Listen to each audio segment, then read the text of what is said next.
Hello, welcome. In this video we are going to discuss a concept in graph theory. That concept is called the planarity and planar graphs. In graph theory, a planar graph is a graph that can be embedded in the plane. A planar graph is a graph that can be embedded in a plane. That means if it can be drawn on the plane in such a way that edges intersect only at their endpoints. If it can be drawn on the plane in such a way that its edges intersect only at the endpoints. In other words, it can be drawn in such a way that no edges cross each other. So if the given graph has a new drawing on the plane which avoids the such that its edges avoids with each other. So they or any two edge can meet only at their endpoints. So such a graph is called a plane graph. That kind of graph is called a plane graph or a planar embedding of the graph. A plane graph or a planar embedding of the graph. Now a plane graph can be defined as a planar graph with a mapping from every node to a point on the plane, with a mapping from every node to a point on the plane, and from every edge to a plane curve on that plane.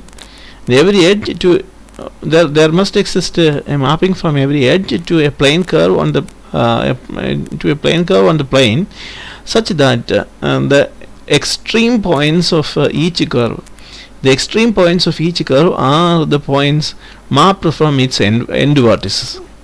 The extreme points of each curve are mapped from its end vertices, and all curves are disjoint. Also, all curves are disjoint except on their extreme points. So this definition is much more complex. This definition, little more understanding of the mapping and functions defined is actually the properties of functions is required to understand the last definition. Okay, but the first two definitions are very comparatively simple. Every graph that can be drawn on a plane can be drawn on a sphere also.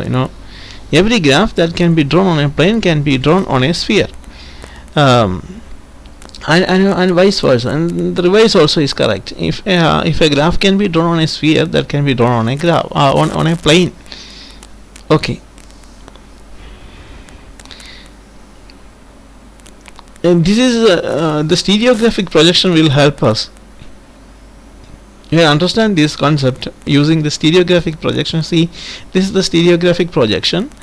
The concept of stereographic projection is given here. In geometry, the stereographic projection is a particular mapping or a function that projects a sphere into a plane, onto a plane. The projection is defined on the entire sphere except at one point. Okay, the entire sphere except at one point. The projection point where it is defined. That is the this is that exceptional point. This is the point where we have that exception. Okay, and the mapping is smooth and bijective. It is conformal, and then it is conformal, etc. Okay, and for more details you can go to a serious discussion, detailed discussion of a stereographic projection. But in this discussion, we don't want all that much depth. The details. We don't want the details in that much depth. Okay, the plane graph can be encoded by plane graphs can be encoded by combinatorial maps. Okay, and that's also not a very serious concept here.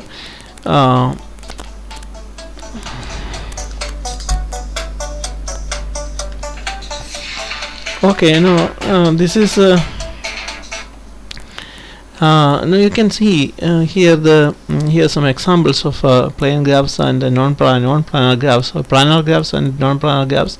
See this example. This is the one. This graph is called a butterfly graph, which this graph contains 5 vertices and edges. Okay, then this is a complete graph, and these two graphs are planar graphs.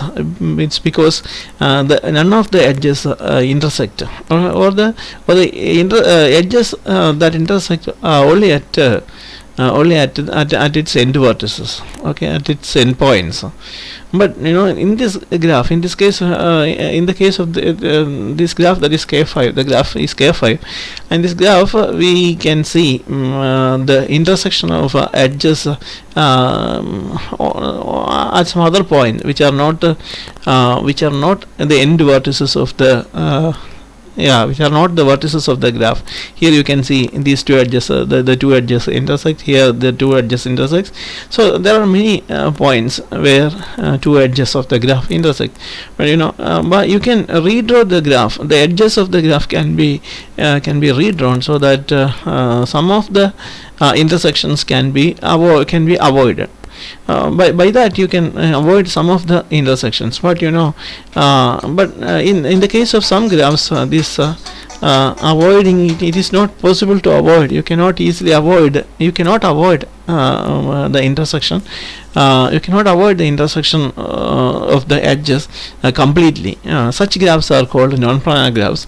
So this is one such a graph. If you whatever way you try to avoid by redrawing the edges, if you try to avoid the edge intersection, you cannot completely avoid all the intersections of edges. So this is another example of a non-planar graph. Here in this case also, if you try to avoid the intersections, here you can see how many intersections there are. Two, and there are 2, 1, 2, 3, 4, 5, 6, 7. There are at least 7 intersections there, and if you try to avoid these intersections, then you may not you may not be able to successfully avoid all the crossing or the intersections in that graph. So that graph is also a non-planar graph. But these two graphs are very important in the area of planar and non-planar graph, or the planarity in the area discussing planarity in graph theory. These two graphs are very important. It's because these graphs, because and also these graphs are called the Kuratowski graphs. Kuratowski graphs because we can test the planarity of a graph based on these two particular graphs. A graph which is not planar will have some relation with any one of these two graphs. So those things, that means the non-planarity and association of non-planarity with these graphs will be discussed later. Now as some examples, here it is mentioned only some examples of non-planar graphs. Okay, thank you.